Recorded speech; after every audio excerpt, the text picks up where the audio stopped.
Asia cup और world cup under 19 team की क़यादत करने वाले विकेटकीपर मिर्ज़ा साद बेग पाकिस्तान सुपर लीग में दूसरी मरतबा एक्शन में दिखाई दिए। सीज़न 9 में उन्हें सिर्फ एक मैच खेलने का मौका मिला, लेकिन वो कोई रन ना बना सके थे। लेकिन इस मरतबा कराची किंग के लिए मिर्ज़ा साद बेग ने 7 मैचों की 6 इनिंग में बैटिंग की, लेकिन वो ज़्यादा कामयाब ना हो सके। उन्होंने 122.8 के स्ट्राइक रेट से बल्लेबाजी करते हुए सिर्फ 70 रन स्कोर किए, जिसमें उनका बेहतरीन स्कोर 25 रन रहा। जी जनाब, मिर्ज़ा साद बेग जिन्होंने अंडर 19 वर्ल्ड कप में पाकिस्तान टीम को लीड किया, स्टूडियो में हमारे साथ मौजूद हैं। सबसे पहले तो मिर्ज़ा साद बेग साहब खुश आमदीद कहेंगे आपको, और ये बताइए कि अंडर 19 टीम में जगह बनाने तक का सफ़र आपका कैसा रहा। आपने एशिया कप और वर्ल्ड कप में पाकिस्तान टीम को लीड भी किया, सेमीफाइनल में भारत से शिकस्त हुई, लेकिन मजमूई तौर पर टीम की कारकर्दगी बेहतर रही थी। अंडर 19 वर्ल्ड कप जैसे आलमी स्टेज पर खेलना तजुर्बा कैसा रहा, वहाँ क्या सीखा आपने?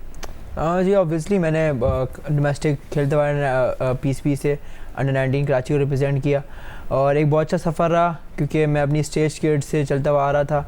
और जब मुझे एक मौका मिला कि मैं अपनी कंट्री को ऐसा कैप्टन रिप्रेजेंट करूं, तो अल्लाह का शुक्र है, उसमें बहुत अच्छा अपने आप को बहुत अच्छा फ़ील किया और बहुत मज़ा आया ऐसी टीम को लीड करते हुए, जिसमें आपको खुद अंदाज़ा हो कि आप एक अच्छे प्लेइंग 11 और अच्छी टीम है। और बहुत अच्छा एक्सपीरियंस है वर्ल्ड कप में भी और एशिया कप में भी। अच्छा मिर्ज़ा साद बेग साहब, पाकिस्तान सुपर लीग सीज़न 10 में कराची किंग्स के तजुर्बेकार यूनिट के साथ आप सुपर लीग में खेले, और डेविड वॉर्नर को बतौर कप्तान आपने कैसा पाया? आपको मौका तो मिला, लेकिन लगता है कि जिस तरह आपकी सलाहियतें थी, आप उस तरह उसका इजहार नहीं कर पाए।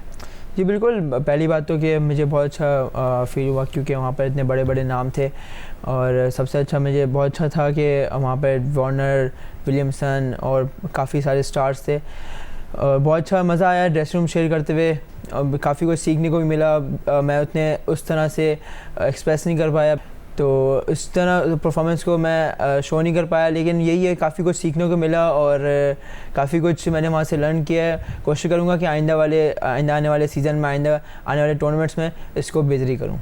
ठीक हो गया। तो साथ ये बताइएगा कि नौजवान खिलाड़ी के तौर पर पाकिस्तान सुपर लीग की टीम कॉम्बिनेशन का आप हिस्सा बने, डेफिनेटली आप पर दबाव भी होगा, इतने बड़े खिलाड़ियों के साथ आप खेले, मोहम्मद नबी अफ़गानिस्तान के, उसके अलावा टिम साइफर्ट न्यूजीलैंड के, डेविड वॉर्नर, फिर उसके साथ आपके साथ जेम्स विंस भी खेले। उनसे क्या सीखने का मौका मिला आपको?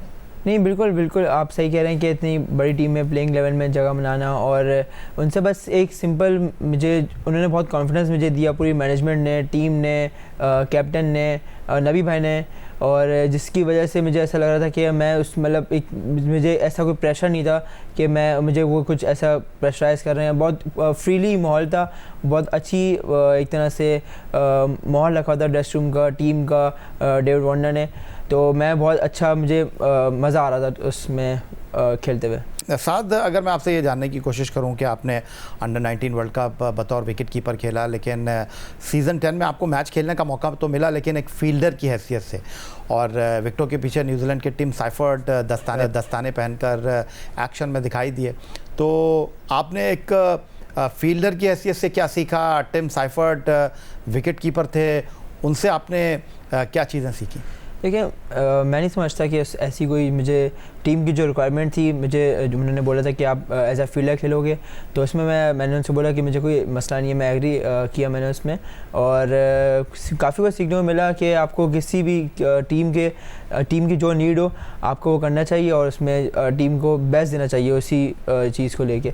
तो मैंने फील्डिंग की और मैंने अच्छा फील किया कि वो फर्स्ट टाइम मेरा एज अ फील्डर लीग में फील्डिंग थी, तो मैंने अल्लाह का शुक्र है, उसमें मैंने अपने आप को बहुत अच्छा फील किया और कोशिश की कि अच्छे से अच्छा करूँ उसको।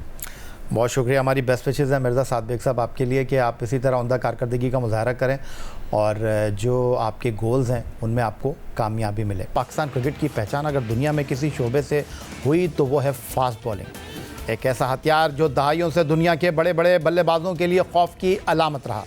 सफ़र फजल महमूद मरहूम से शुरू हुआ, सरफराज नवाज़, इमरान खान ने आगे बढ़ाया, और फिर वसीम अकरम और वक़ार यूनुस की जोड़ी, जब शोएब अख्तर की दुनिया की तेज़ तरीन गेंद, पाकिस्तान ने हमेशा दुनिया को नाकाबिल यकीन रफ्तार स्विंग और यॉर्कर्स देने वाले फास्ट बॉलर्स दिए हैं, और ये सिलसिला शाहीन शाह अफरीदी और हारिस रऊफ समेत दीगर बॉलर्स की सूरत में अब भी हमारे सामने मौजूद है। अब एक नई नस्ल उभर रही है, प्लेटफॉर्म है पाकिस्तान सुपर लीग, और सीज़न 10 ने कई नौजवान फास्ट बॉलर को वो मुकाम दिया है जो कल उनके लिए कौमी टीम के दरवाजे खोल सकता है।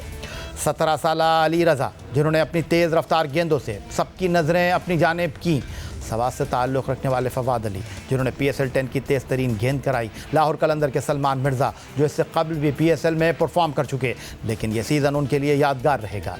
ये सब इस बात का सबूत हैं कि पाकिस्तान में फास्ट बॉलिंग की रिवायत न सिर्फ जिंदा है बल्कि मज़ीद निखर रही है। पाकिस्तान सुपर लीग सीज़न 10 में फास्ट बॉलिंग पर गुफ्तगू करने के लिए हमारे साथ अमेरिका के शहर ह्यूस्टन से मौजूद हैं वनडे इंटरनेशनल क्रिकेट में पहली हैट्रिक करने वाले फास्ट बॉलर और क्वालिफाइड कोच जलालुद्दीन साहब। खुशामदीद कहते हैं आपको।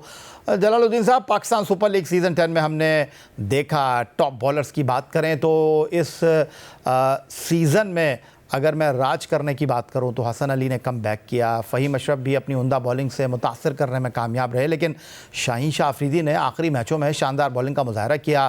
फ़ज़ल महमूद कैप का हुसूल यकीनी बनाया अपने लिए। शाहीन शाह अफरीदी ने 13 मैचों में 19 विकेटें हासिल की। इसके बाद कोयटा ग्लैडिएटर के mystery leg spinner Abrar Ahmed हैं। टॉप 5 बॉलर्स में अबरार अहमद वाहिद स्पिनर हैं जिन्होंने 12 मैचों में 17 खिलाड़ियों को आउट किया।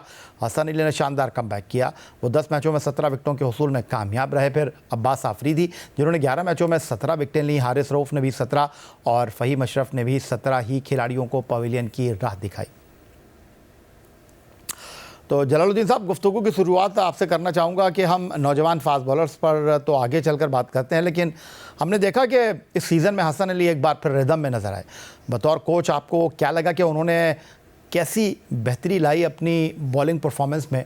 और दूसरी जानिब शाहीन शाह अफरीदी का भी सवाल आपके सामने रखना चाहूँगा कि शाहीन शाह अफरीदी ने आखिरी 4 मैचों में 10 विकेटें हासिल करके कम बैक किया। इससे पहले उन पर तनकीद हो रही थी कि उनकी बॉलिंग में वो वैरायटी नज़र नहीं आ रही, उनकी बॉलिंग में वो रमक नज़र नहीं आ रही, वो चमक नज़र नहीं आ रही। या पहले तो ये समझने की बात है, जैसे आपने हसन अली की बात की, हसन अली ने जो परफॉर्मेंस PSL में दी है, उस PSL में उनकी परफॉर्मेंस वाकई एक्स्ट्रा ऑर्डिनरी थी।